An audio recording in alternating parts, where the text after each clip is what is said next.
बंदर और मगरमच्छ। एक बार की बात है, एक बहुत घना जंगल था जहाँ सभी जानवर एक दूसरे के साथ बहुत प्यार से रहा करते थे।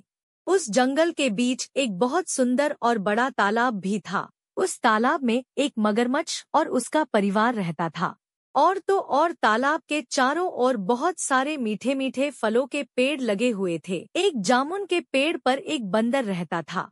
बंदर और मगरमच्छ एक दूसरे के बहुत अच्छे दोस्त थे। बंदर पेड़ से मीठे और स्वादिष्ट जामुन खाता रहता था और साथ ही साथ अपने दोस्त मगरमच्छ को भी देता रहता था। बंदर जो जामुन मगरमच्छ को खाने के लिए देता था, मगरमच्छ उनमें से कुछ जामुन अपनी पत्नी के लिए भी ले जाता था। दोनों जामुनों को बड़े ही चाव से मिलकर खाते थे। कुछ दिनों के बाद मगरमच्छ की पत्नी ने सोचा कि बंदर तो हमेशा ही स्वादिष्ट जामुन खाता रहता है। जब जामुन इतने स्वादिष्ट है तो उसका कलेजा कितना स्वादिष्ट होगा। उसने यह सारी बात मगरमच्छ को भी बोली और वह उससे जिद करने लगी कि उसे तो बंदर का कलेजा ही खाना है।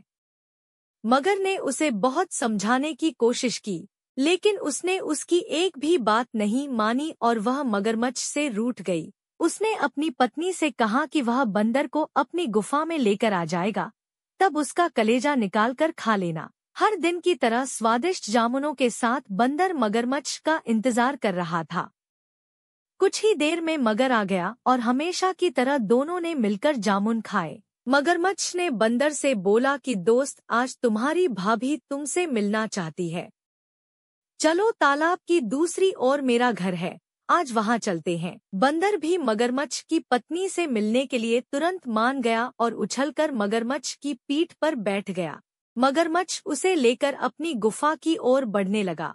जैसे ही दोनों तालाब के बीच पहुँचे, वैसे ही मगरमच्छ ने कहा कि मित्र, आज तुम्हारी भाभी की एक इच्छा है कि वह तुम्हारा स्वादिष्ट कलेजा खाए। ऐसा कहकर उसने बंदर को पूरी बात बता दी। बंदर मगरमच्छ से बोला, मित्र, तुमने मुझे यह पहले क्यों नहीं बताया? मैं तो अपना कलेजा पेड़ पर ही छोड़ आया हूँ। तुम मुझे वापस ले चलो तो मैं अपना कलेजा अपने साथ में ले आऊंगा, जिससे भाभी की इच्छा भी पूरी हो जाएगी। मगरमच्छ भी बंदर की बातों में आ गया और उसे वापस किनारे पर ले आया। वो दोनों जैसे ही किनारे पर पहुंचे, वैसे ही बंदर झट से अपने पेड़ पर चढ़ गया। पेड़ पर चढ़ते ही बोला कि मूर्ख मगरमच्छ, तुझे पता नहीं कि कलेजा हमारे अंदर ही होता है।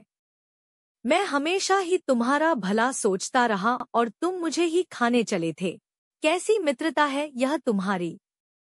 चले जाओ यहाँ से, अब मैं तुम्हारा मित्र नहीं हूँ। और मगरमच्छ शर्मिंदा होकर वहाँ से चला गया।